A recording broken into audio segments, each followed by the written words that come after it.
back to the Guildpact. Here we are, the pre-release pack. If you went, you would already know what this is. If you didn't go and you're thinking about going to another one in the future, these are going to be, the next 3 videos are going to be just for you. We're going to open 3 so you can see what kind of stuff we get in all of them. The War of the Spark pre-release pack, we'll start opening now and we'll show you. It looks like this. Obviously, you've paid your entry fee and you pay for this at the same time. So then what happens is in here, thank you, Chris, my assistant.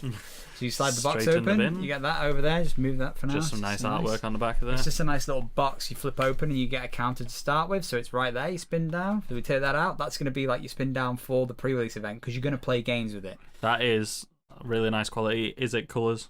Yeah. Got some weight to it as well. Oh, nice. Yeah. All right. So first of all, the first thing we see here is something shiny. So let's pull the shiny thing up first.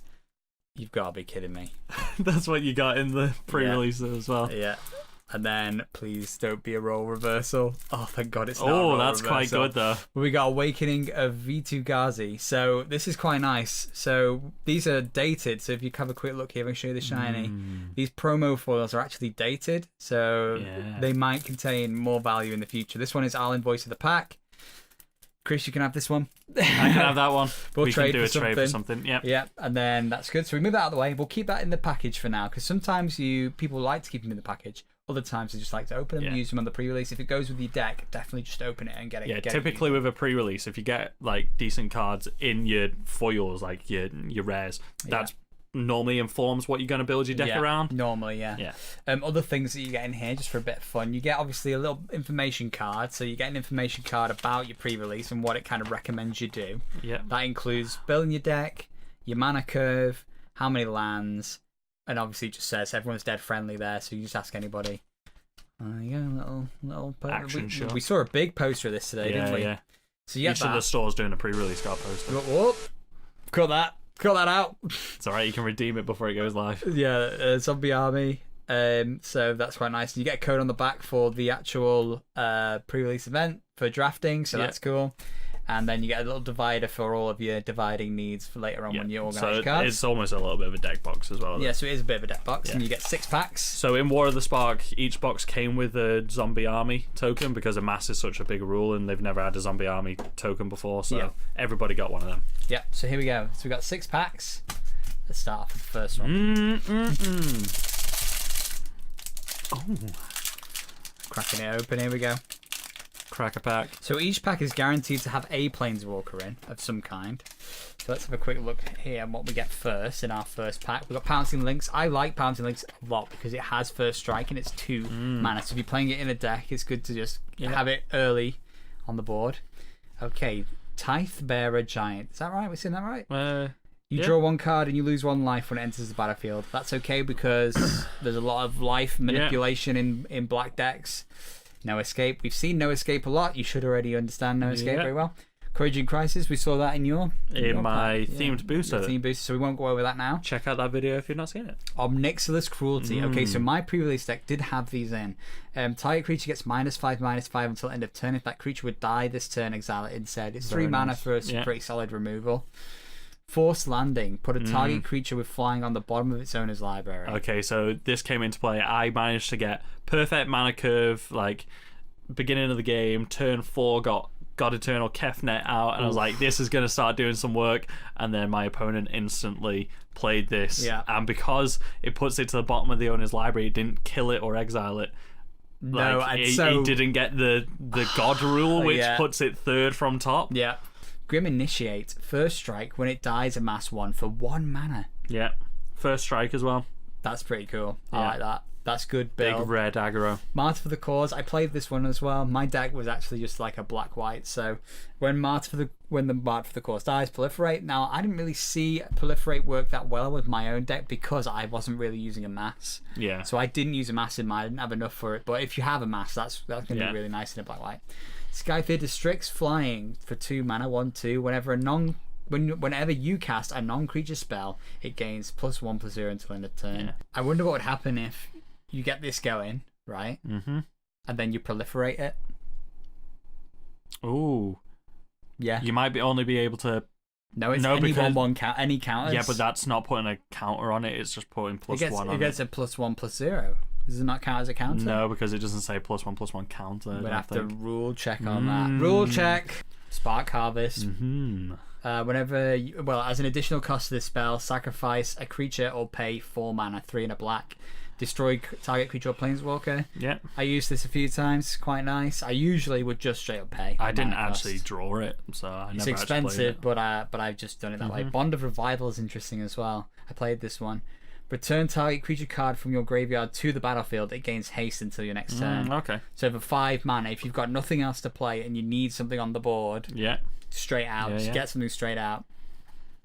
Mowu. We like Mowu. Yeah. Trample and Vigilance. Cute, good boy. Yeah, good. Such a good boy. Such a good boy. And then we're coming up on... You've got so many of these cards now. Moving on. Okay. What do we think this is? Well, I just saw the colour palette. Oh, forget it. Oh, it Living wasn't what I was Twister. going to say. Living No. Twister, there we go. Discard a land card. Living Twister deals 2 damage to any target. Return a tap land you control its owner's library. Those are 2 different mana costs there, so that's interesting. So it's an elemental creature. And then we get a forest, a beautiful forest, and a soldier. Yeah. That was just pack 1, Chris. That was just pack 1. That's alright, that. Pack 2, Liliana. Bring me to her. Just He bring wants her, a Liliana. bring her to me. Give me packs and I'll keep it tidy. Thank you. Nahiri Stoneblades. Up to 2 target creatures each get +2/+0 till end of turn. Very nice. Okay. Nice big bit of red aggro. Shriek Diver. Shriek Diver gains haste until end of turn for 1. It's a flying zombie bird warrior. 2/1 for 3. Yeah. Relentless Advance. We've seen this. It's a mass 3 for 4. That's nice. Yeah. Lockshot Sergeant. Vigilance. When it enters the battlefield, other creatures you control gain vigilance until end of turn. That's quite interesting. Pollen Bright Druid. We can choose to put a 1/1 counter on a target creature or proliferate, which is basically if you can't proliferate, then set yourself up to be able to proliferate. Yeah. Okay, for 2 mana and it's a 1/1 creature. Yeah. Very nice. Goblin Assault Team. When it dies, put a 1/1 counter on target creature you control. This artwork's so cool. So we got goblins from each of the different guilds by the looks of it. You got a Nizit one, you got a Boros one, you got a Gruul one. Yeah. Very cool. Very cool. Love goblins. Divine Arrow. There's Gideon. There he is. Getting tossed off the Pegasus. Toss all the Pegasus. Deal 4 damage to target attacking or blocking creature. This is actually quite nice because if you just keep hold of it for a while, somebody is going to go ahead and attack you at some point or block against you at some point, thinking why would they attack with that? Have they just misseen it? So they'll head to block, then you can just go ahead and play that and do some sneaky plays with that. Naga Eternal. Nothing too crazy. Lazartet Behemoth. Another big boy. Bloom Hulk. Yeah. Proliferate on entering. 10th District Legionnaire. Okay, this is an interesting one. It's 1 red and 1 white. It's a 2/2. It's got haste. Whenever you cast a spell that targets 10th District Legionnaire, put a 1/1 counter on 10th District Legionnaire and then scry 1. So because Boros is a lot about buffing players, you could put like your was it Nahiri Stoneblade at your first card you drew in that pack? Yeah. Yeah, Nahiri. So you could play that, give it +2, and because you put something that counters it, it puts +1/+1 on it, which then persists after this. Yeah. So you just build in big boy. Prism Realm. I use this one. When it enters the battlefield, exile target creature or planeswalker an opponent controls until Prism Realm leaves the battlefield. This was basically just a... And then scry 1. and then scry 1. I can't believe that you're doing this to me. I don't want you to do this to me. Please stop doing this This to is me. a nope card. This is a white nope. Ogre Bolus. When it enters the battlefield, look at your top 3 cards of your library. You may reveal an instant or sorcery card from among them and put them into your hand. Put the rest at the bottom of your library in any order. Yep. So pretty, just get cards, see what we got. Oh, and here we go. Wow, that was exciting. That came out of nowhere. I wasn't absolutely counted. nowhere, and I wasn't even prepared. Oh. Ral Storm Conduit. That's nice. Whenever you cast or copy an instant or sorcery spell, Ral Storm Conduit deals 1 damage to target opponent or planeswalker. You can scry 2, and also whenever you cast your next instant or sorcery spell this turn, copy that spell. You may choose new targets for the copy. Very nice, Ral. Thank you very much. And it looks like we might be treated to something else under. Oh no, we're not. We're treated to a nice mountain. Nice mountain. That's a very nice mountain. Nice mountain. There's a foil in there.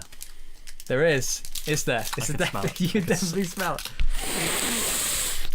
Smells like a foil to me. Yeah.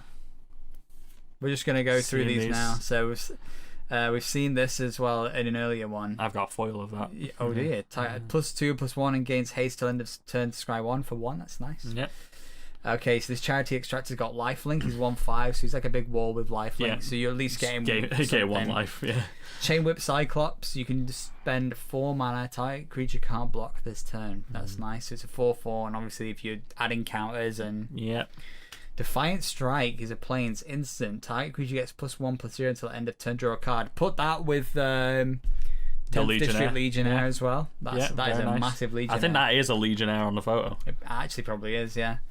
Tamiyo's Epiphany. Scry 1, then scry 4, and then draw 2